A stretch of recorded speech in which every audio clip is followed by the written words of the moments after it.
we should expand this. Yep. We don't want to keep them in the cold. Okay. Waiting. Okay, let me, like I said, this is a serious matter that I thought we should not even sit down at all.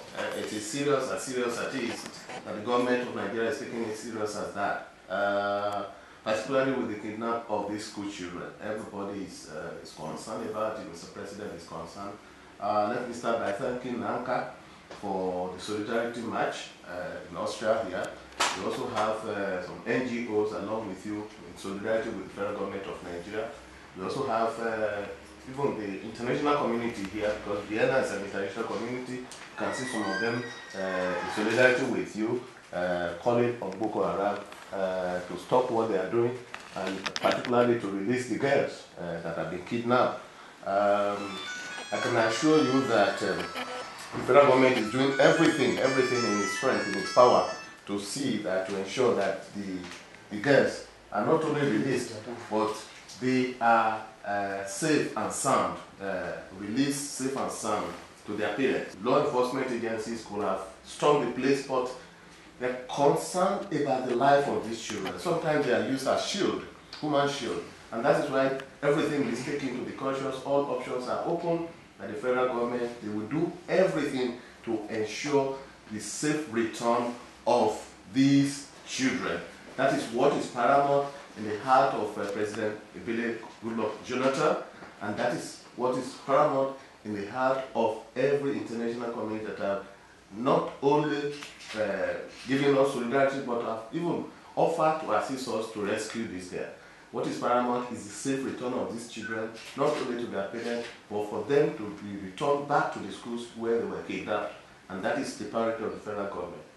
They are leaving no options, except that the federal government of Nigeria will never pay ransom, and repeat, never pay ransom to terrorists Boko Haram.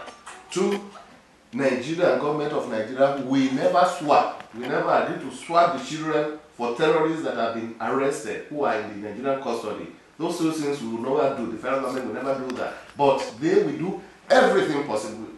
The federal government will do everything possible to ensure the release of these children. And that is why they have accepted the offer of assistance from so many international communities. I can assure you that President Jonathan is looking forward to that, and as sooner than ever, I'm sure that with the support of the international community, that Boko Haram will be forced not only to release these children, but to be forced to stop all the menace and the terrorist activities that have been going on in the northeastern part of Nigeria. Don't also forget that terrorist activities are international.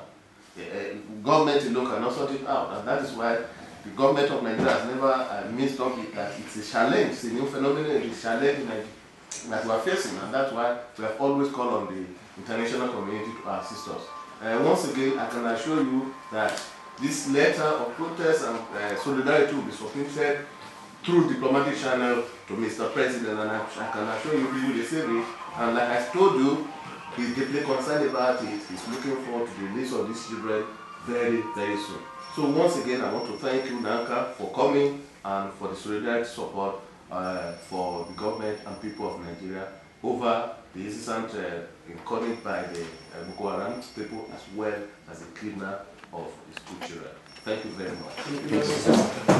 We'll go on our way. Thank you for this shot. Thank you.